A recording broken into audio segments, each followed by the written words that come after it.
losing their shit. Oh, she's gonna get half this and that bitch. Da, da, da, da, da, da, da. I never heard Jeff Bezos say a mumbling word about losing billions of dollars to a woman. Because truly high value men have L's and W's. And part of high value is knowing you can do it all over again.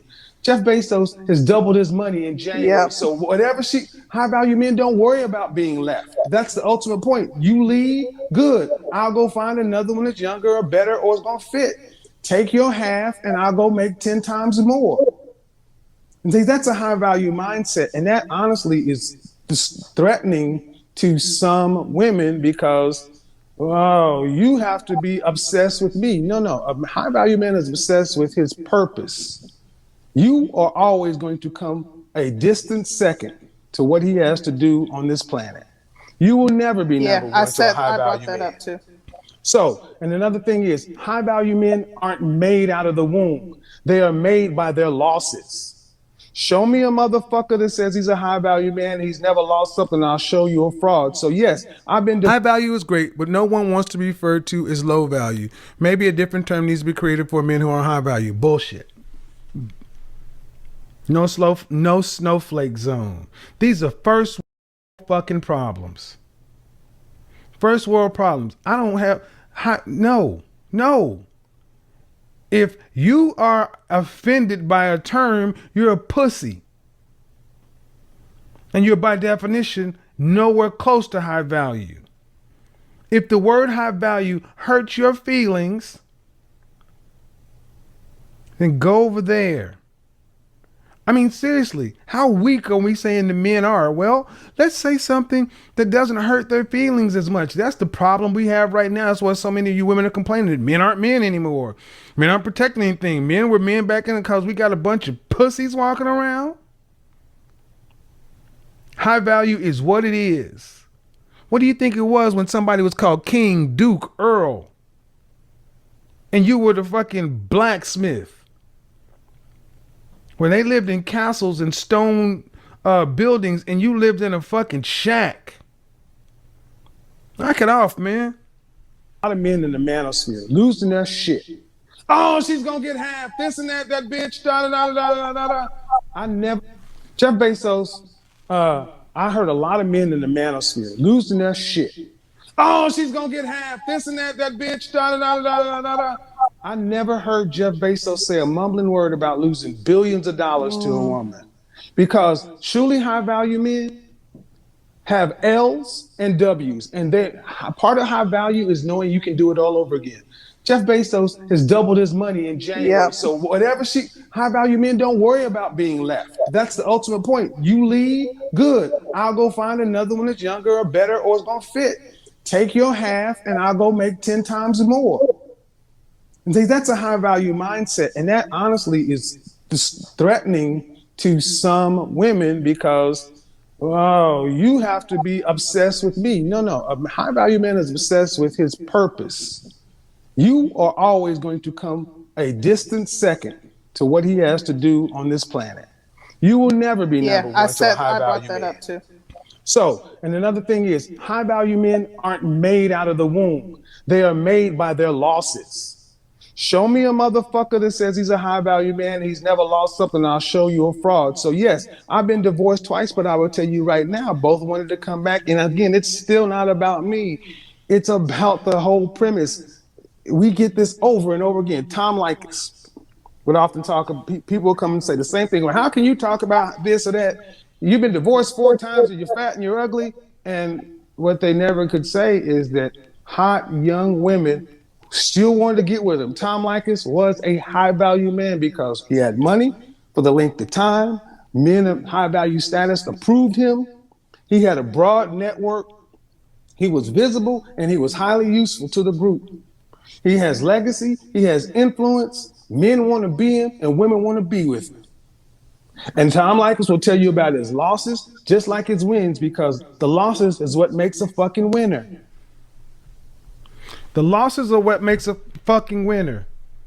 That is why last week when I showed you how horrible my first videos were, because there's no need to try to act like everything is perfect. High value men are high value because they've lost. They take risks. See, a lot of you guys are sitting around there asking about, you've been divorced, motherfucker. That means I tried. I tried and I failed. Try and fail better. And I talk about it. See, that's why a lot of you will never get anywhere, because you only want to take steps that are guaranteed. You don't have the balls to take a risk. I'm not just talking about marriage. I'm talking about your life. You live in the same city you grew up in. You've been safe your entire life. You've made the smart, but that ain't high value. It's not bad.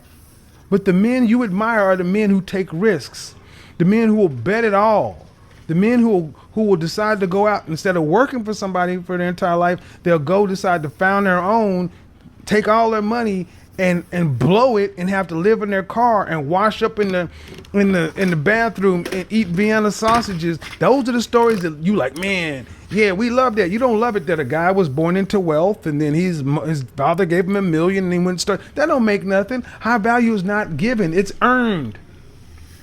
That's why money is not the determination. You got a lot of trust fund guys who are not high value men. High value men proudly wear their losses. You goddamn right. I'm everything my critics say. You're arrogant. You full of yourself. You this, you that. You guess you're right, because I have also earned the right to say what I say. I talk about what the fuck I know. What I've never heard somebody say is he's wrong. He's wrong on what he knows. Oh, well, I don't believe this. I don't believe that. I don't care what you believe. The truth of my life is not up to your opinion.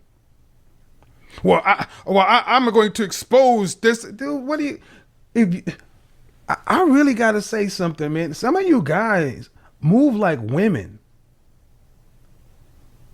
What do you think you're going to gain by trying to talk about someone you've never sent an email or had a conversation with? And black men, you look like bitches doing this kind of stuff. Straight up bitches. So you call me all the fags and sissies that you want to, but you have never reached out, made a phone call, a text message, say, hey man, let's chop it up.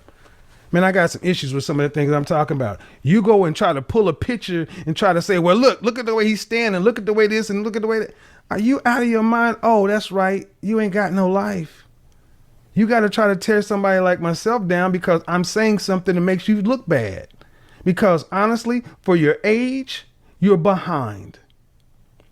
You're in your 30s and you're underdeveloped.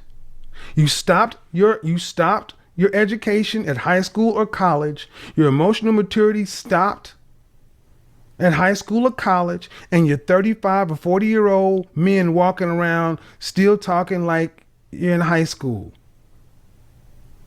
When I say if you had to go line up with other men of your age outside the black community, it would be embarrassing.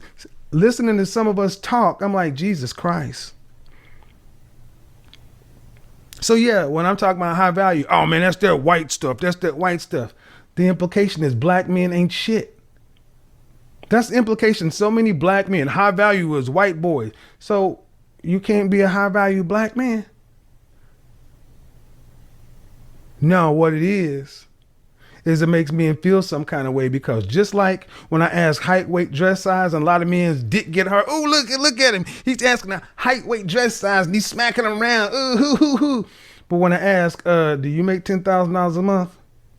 Oh, well, how many times have I had that high value show and guys want to call in? Yeah, I'm 40 years old. I ain't worked in 2 years, but I'm high value. Nigga, what? See, money is a very firm line. That's why it's the first line. And you've heard it yourself, real time, that men have called into this show. And how many men have been able to meet the very first bar? 2. 3.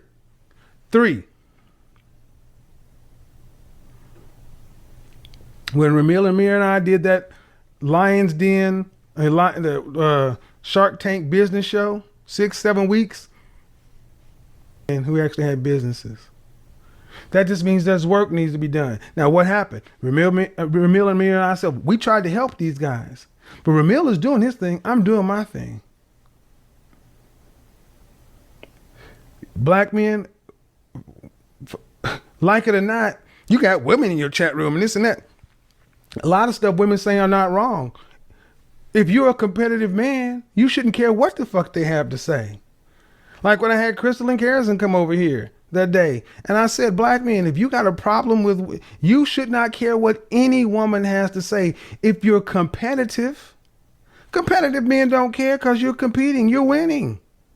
And even when you lose, you know you're within striking distance. But the real question is, are you truly competitive in your chosen career profession, in your chosen industry? Are you where you should be? And if not, don't get mad at high value concept. Get to work.